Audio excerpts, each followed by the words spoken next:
আসসালামু আলাইকুম গাইস, কেমন আছেন আপনারা সবাই? আপনাদের জন্য মুরগির একটা রেসিপি নিয়ে আসছি। পালং শাক দিয়ে রান্না করবো।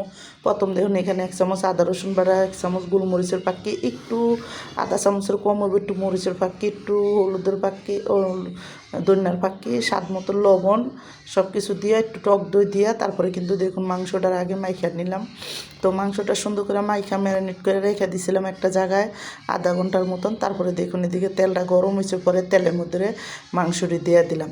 তো মাংসটি এদিকে সুন্দর করে তেলের মধ্যে আমি হালকা একটু ভাজা দিয়ে নিমু। মাংসটা একটা পিস সুন্দর করে লাল হওয়া পর্যন্ত মাংসটারে ভাজমু।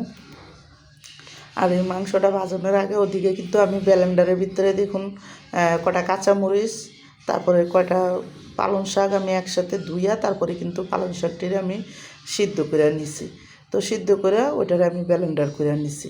তো এদিকে দেখুন মাংসটা যখন একটা ফিট হয়ে গেছে তারপরে কিন্তু আমি সুন্দর করে একটু উল্টে দেবো। আর দুনোটা ফিট হালকা হালকা করে লাল হওয়া পর্যন্ত মাংসটা একটু বাজ্যা নেব।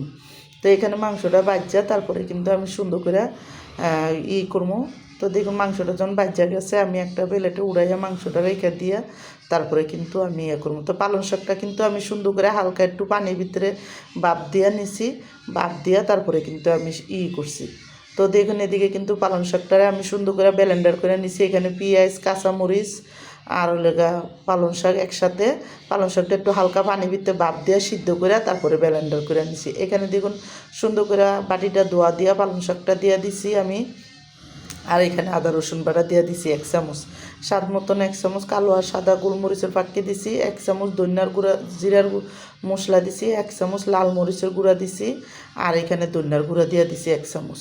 তো সব কিছু দিয়ে হালকা একটু হলুদের গুঁড়া দিছি, বেশি না, হলুদের গুঁড়াটা অল্প দিছি, স্বাদ মতো লবণ দিয়ে দিলাম। দিয়ে কিন্তু সুন্দর করে এখন এই মশলাটারে আমি ব্লেন্ডার করে নেব।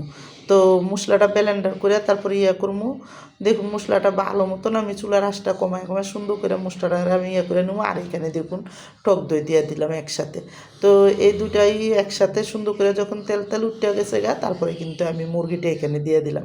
আর মুরগিটা দিয়ে সুন্দর করে মুরগিটা আমি দেখুন লাড়াচাড়া দিয়া তারপরে আরেকটু রান্না করবো। তো আমার এই পালং শাক দিয়া মুরগির রেসিপিটা যাদের পছন্দ তারা লাইক সাবস্ক্রাইব দিন, প্লিজ আমার ভিডিওটা বেশি বেশি শেয়ার করে দিন আর সাবস্ক্রাইব করে দিন। আর এইভাবে একবার হলে মুরগি রান্না করে খেয়ে দেখেন, অনেক মজা লাগবো।